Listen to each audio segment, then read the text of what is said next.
Morning. Right on. Got a big day. Thanks. You can play me off the stage too. I'm not going to take it personally. You guys know we do that here, right? If people go on too long, we do that Academy Awards thing where we beautifully tell them time's up. Thank you to Guy 10 and the Power Plant. Thanks to Art Gallery Ontario for presenting the 10th Creative Time Summit. It's such a pleasure to be here with you. I got to thank people that pony up money, because let's face it, art doesn't happen if people aren't getting paid. So thanks to our partners in art, thanks to Trust for Mutual Understanding, Blum Media International, Blum Family Foundation, British Council Canada, Kickstarter, OCAD University, and the Royal Norwegian Consulate General, Ottawa. Thank you very much. Thanks to the Creative Time 2017 programming funders, Ford Foundation, Lambent Foundation, Andy Warhol Foundation, Toby D. Lewis Donor Advisor Fund of the Jewish Federation of Cleveland, and thank you to our media support partners, Global Voices and Musagetes Foundation. And of course, thanks to our board at Creative Time, thanks to the Power Plant board, thanks to the people at Art Gallery of Ontario, and thanks to our staff. I got to name them out. Sally Sved, Teal Baskerville, Alex Winters, Karen Shankar, Karina Apostle, Ben Bromley, our interns. Bless the world of interns. We know the arts don't survive without them. And thanks to you, of course, for coming to this event. It's absolutely essential that we all get together. And this is a team sport, social justice, in case you didn't know. Hey, Ben, can we put that Agnes Dennis quote up there? I got this email from phenomenal artist Agnes Dennis, who was thinking a lot about speaking to young people about what to do in this particular historic moment. So she said, can you please put this up there that says, think, act, persist. So let's do that.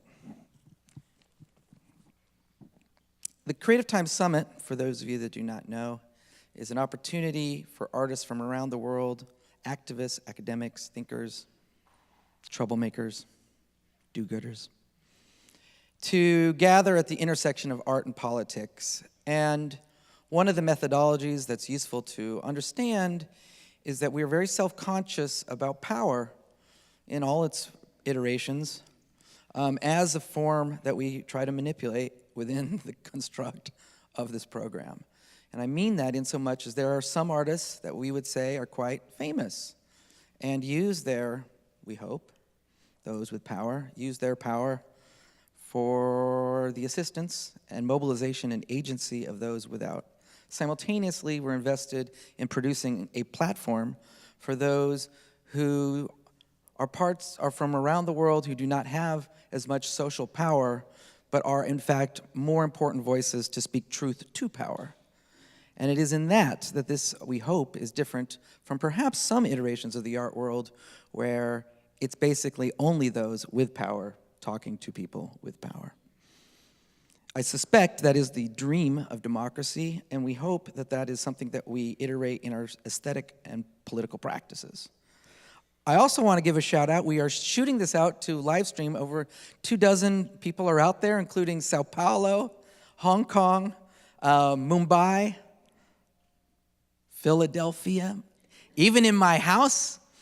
Hi, I'm saying hi to my son, Elias. He's 4 years old. He still thinks I'm actually in the television. We have done this project internationally. We obviously have done it in Venice.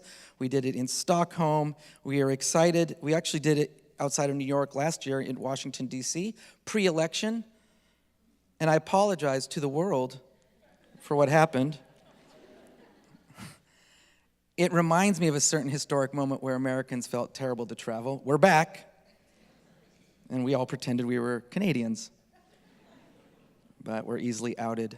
The thematic for this year's summit is of Homelands and Revolution. Clearly, as everyone in Canada knows, it's the 150th anniversary that is being celebrated throughout, and as Guy 10 mentioned, that is not without its acknowledged complexities around not only First Nations people, but I would also assume nation states in general. But we thought that was an important thematic to cross over because, of course, in the United States, iterating towards that election I mentioned, Homelands is also a narrative to mobilize a certain kind of mythology, a certain kind of xenophobic sense of pride of space, a certain kind of mobilization of a sense of homeland versus others. And that kind of fascistic narrative of homeland is also playing a profound role not only in the United States, but profoundly around the world. In fact, it feels troublingly like the early 20th century in that regard. But simultaneously, as I'm sure all of you are about to celebrate, it's the 100th anniversary of the Bolshevik Revolution. Is there a party going on in town? There is.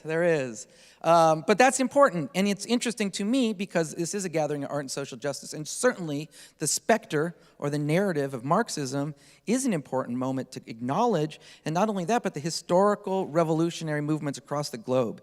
And I always think in my heart of hearts when it comes to social justice, what we're trying to do is outthink our natural inclinations as a society for power. And that narrative, and the Marxist narrative, clearly has not come to fruition. And, I mean, if I have to spell it out, but certainly I think the question, yeah, I gotcha.